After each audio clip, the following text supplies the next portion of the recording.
This is a very personal and painful account, and I don't even know where to start. What happened that day turned my world upside down, and every detail that I remember brings the anguish rushing back. It all started in such an ordinary way. I was in the office, focused on spreadsheets and reports, already feeling overwhelmed when the phone rang. Nothing unusual. It was Miranda, my assistant, but her voice sounded strange, trembling like I'd never heard before. She said it was the police, and they needed to speak to me urgently. My heart skipped a beat because we always feel it, right? That bad feeling we try to ignore. But the call was there, and I couldn't escape. As soon as the officer's voice came through the line, I knew my life would never be the same again. He started with, "I'm so sorry," and the rest hit me like a series of gut punches. My father, Antonio Ramos, had been in a terrible accident on Route 27. That road always seemed eerie to me, narrow and isolated, and hearing that he'd had an accident there made my blood run cold. He didn't survive. My God, it still hurts to write that. At the time, I think I was numb, holding a pen that suddenly felt as heavy as a ton. I remember the hollow sound when it hit the floor. I couldn't say anything, I just listened, frozen. I don't remember how I left the office, but suddenly I was in the lobby, and there was Victor, my husband, looking worried. He arrived almost running, his hair a bit messy, which is so unlike him. He's always impeccable, controlled, almost cold even. But at that moment, he held me tightly, and I let myself fall apart a little.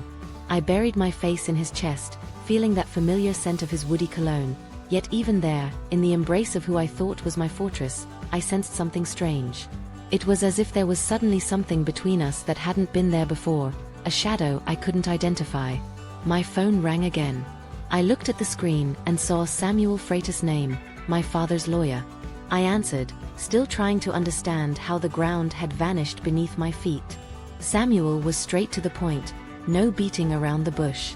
He knew about the tragedy and asked me to come to his office as soon as possible. The company's situation was urgent, and the board was already pressing for answers. My father was the heart and soul of Ramos Holdings. He didn't just found the company but created a culture that I knew many wanted to preserve, and others wanted to exploit. I felt a mix of anger and sadness, as if I was being asked to choose between honoring my father's memory and simply taking a moment to grieve. But I went. Even with my mind racing and heart in pieces, I knew I couldn't let the company collapse. Victor wanted to go with me, but something inside me told me this moment needed to be mine. And I didn't know why, but his look when he suggested coming along gave me chills. Maybe it was just my mind on high alert, as he'd always been very supportive. Or maybe it was that shadow again, that tension that seemed to grow every time the company's name came up in our conversations. The last thing he said was that he'd tell his mom and sister, Beatrice. Of course, they'd insist on helping with the arrangements.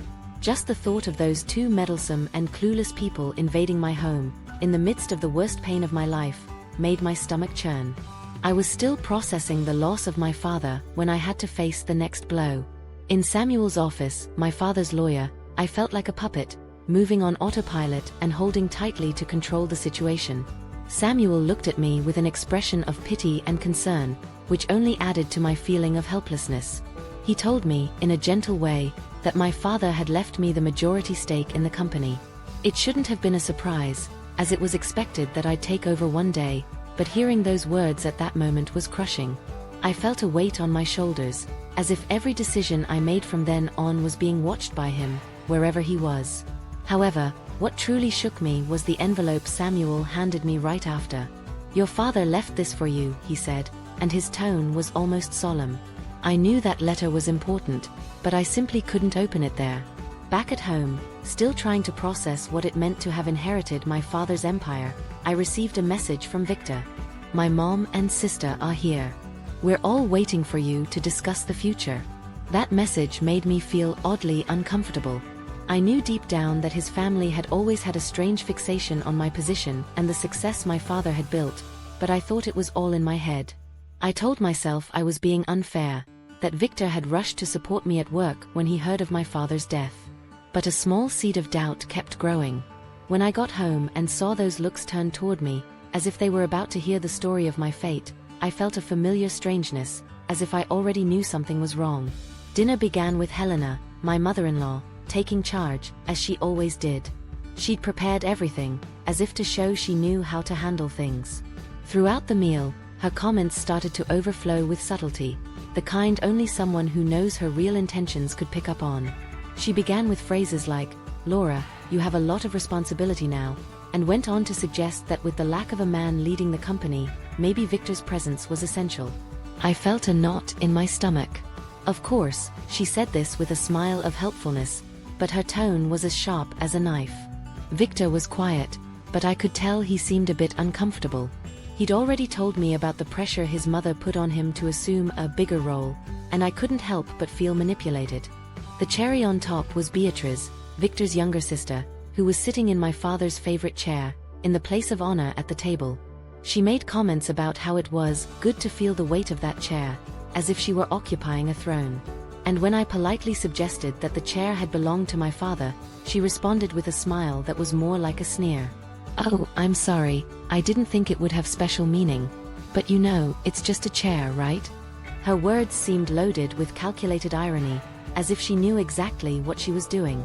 Sitting there, looking at them, I felt a new kind of fear for the first time, a fear of something deeper, as if they were trying to strip away the security I thought I had.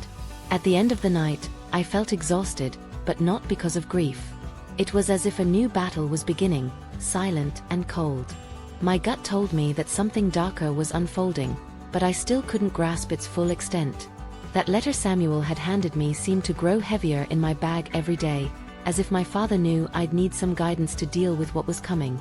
That night, I went to bed with a strange sense that my life was about to change again, but this time, not just because of grief. I felt they were closing in, wanting to take something that wasn't theirs, trying to strip away what my father had built with so much effort. And suddenly, I found myself completely alone, facing a family that seemed more dangerous than I ever could have imagined. It was a few days after that dinner that I received an email from Ricardo Mota, one of the most respected members of the company's board. The subject was brief: concerns about Helena Alves. I felt a shiver down my spine before I even opened the message, as if my body already knew what was coming.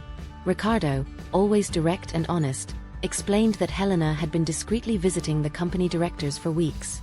According to him, she'd been suggesting that Victor, my husband, should assume a position in upper management, and even mentioned that Beatrice, with her administration degree, could contribute to the renewal of the company.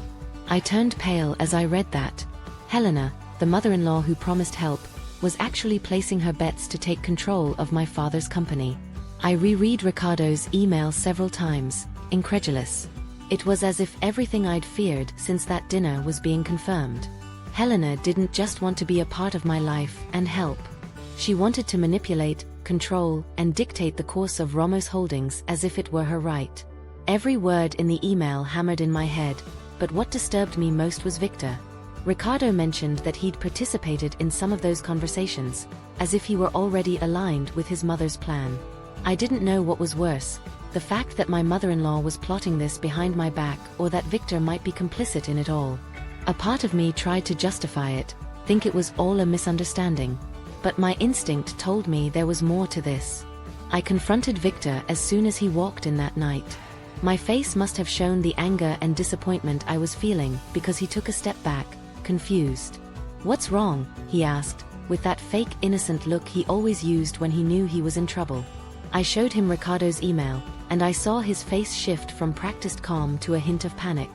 He tried to explain, but I interrupted, asking why he was aligning himself with his mother in something so sordid. He sighed, trying to keep his composure, but his mask was already slipping. "Laura, this is for our family's future. We need to secure our place in the company. My mother's just worried about what's ours." That was when I realized he and I didn't share the same vision of ours. Victor continued, talking about security and stability, using words that sounded hollow to me. It was as if he was trying to convince me that stealing the company my father built was somehow justifiable, something that had to be done. I felt disgusted, realizing that he didn't see me as a partner, but as privileged access to an empire.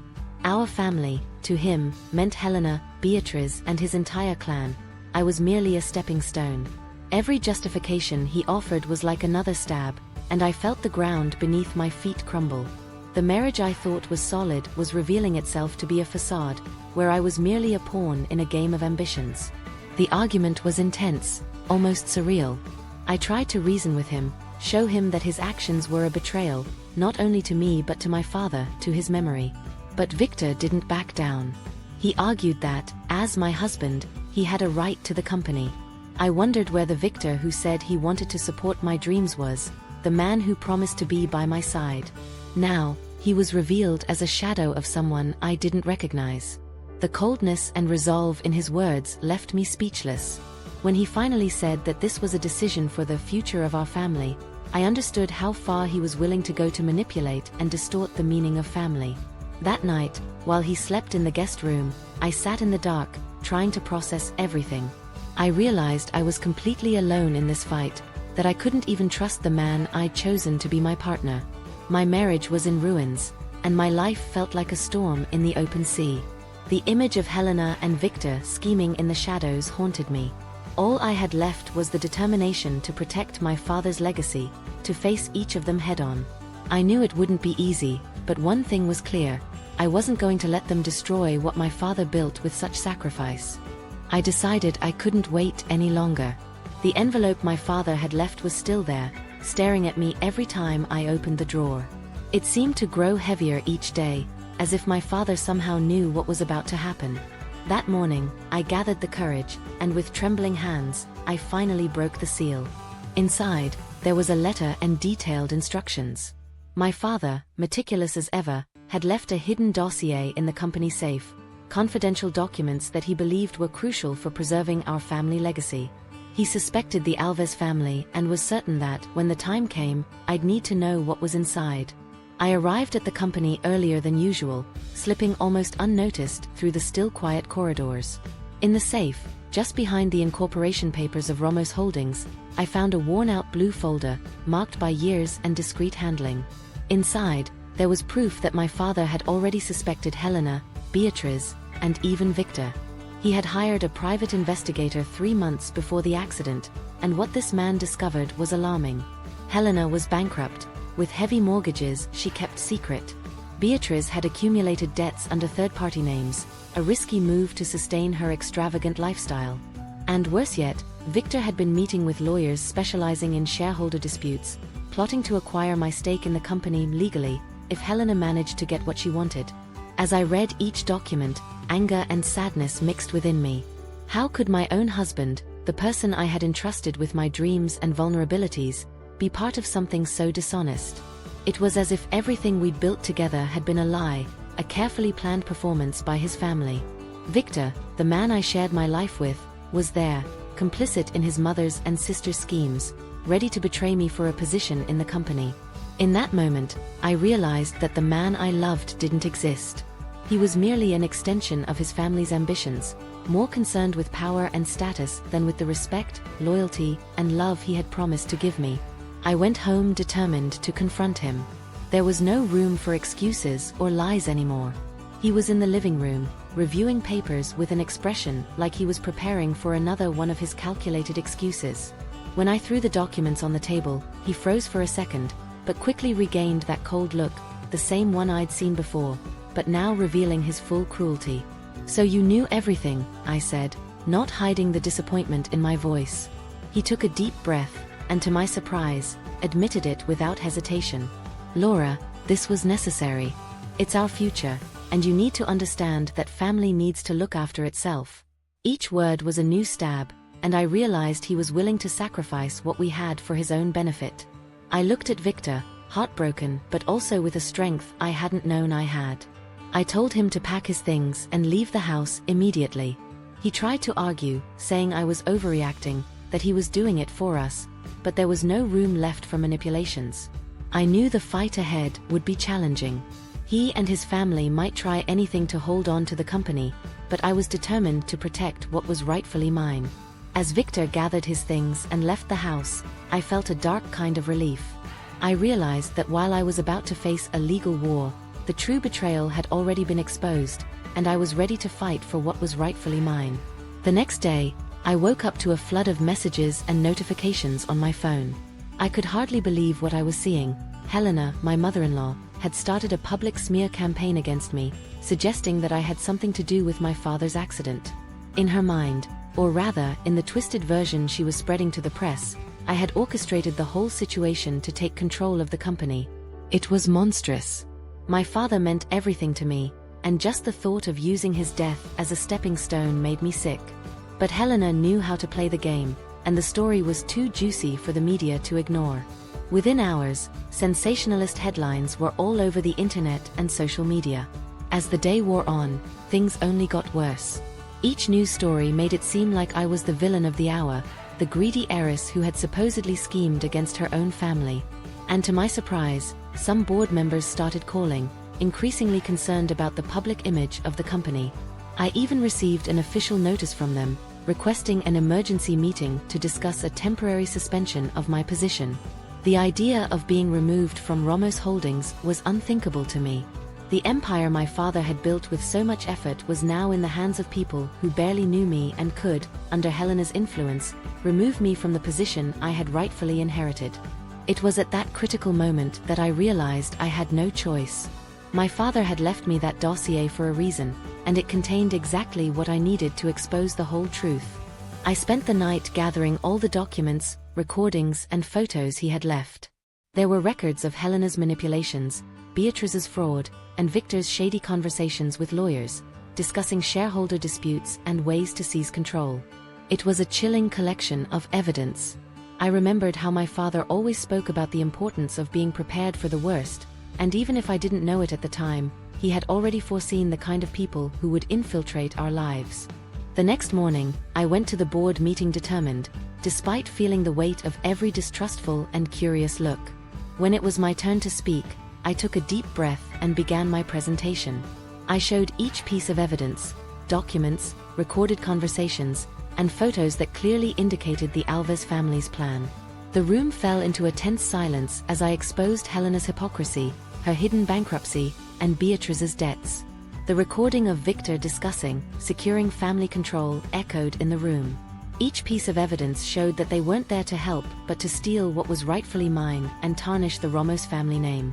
At the end of the meeting, the faces of the board members had changed drastically. What had been skepticism and doubt was now indignation, but this time, directed at Helena, Victor, and Beatrice. I knew that this moment was decisive and that, despite all the damage Helena had done to my image, I had finally revealed the truth. The meeting ended with a promise that my position would be upheld and that legal action would be taken against those responsible. As I left that room, I felt a mix of relief and exhaustion. I had protected my father's legacy, but I knew that to truly rebuild my life and our family's name, I still had a long road ahead. It was surreal to watch Helena, Beatrice, and Victor fall, but justice had finally been served. The police arrived soon after the board meeting, and with all the evidence presented, the charges of fraud and conspiracy were undeniable. Watching Victor being handcuffed was a strange mixture of relief and sadness, but also liberation. It was as if an invisible weight had been lifted, and I could finally breathe in peace. With them out of the way, I could focus on rebuilding the company and clearing my family's name, protecting the legacy my father had worked so hard to build. In the days that followed, my life became a series of interviews and statements. I felt the need to communicate not only what had happened, but also the values that had always guided Ramos Holdings. In a speech to the press, I spoke about our commitment to transparency and ethics, reaffirming that the company would always honor the principles my father had upheld. I was nervous, but seeing the attentive faces of the employees and the support many of them showed made me realize that I wasn't alone. Ramos Holdings was more than just a company, it was a family, and I was determined to lead it with integrity. I began to rebuild everything, from internal systems to management practices, to ensure that all employees felt valued and respected. The creation of a profit-sharing program was the first step in this process. I wanted everyone to know that their work was essential and that every company's success was also theirs. Every employee now had a piece of that legacy, and the motivation this brought was immense. It wasn't just a company I was managing, it was a collective dream, a life project for everyone who believed in what we were building together. Meanwhile, I made a personal decision that meant a lot to me. I turned our family home into a shelter for women who, like me, had faced some form of abuse, whether financial or emotional. The shelter would offer training in financial and business management, giving these women a chance to rebuild their lives and achieve independence.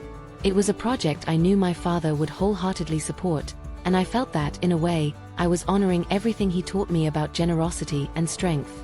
A year later, as I walked through the company's halls, I could see Ramos Holdings thriving again, but now with a renewed spirit. My employees, partners, and even former clients came to congratulate me on the company's new chapter. Finally, I could see my father's empire flourishing, without the threats and conspiracies that had haunted us.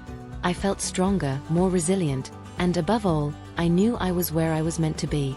The legacy my father left wasn't just a company, it was a purpose. And I was fulfilling that purpose with every decision, every project, and every step taken with honesty and passion.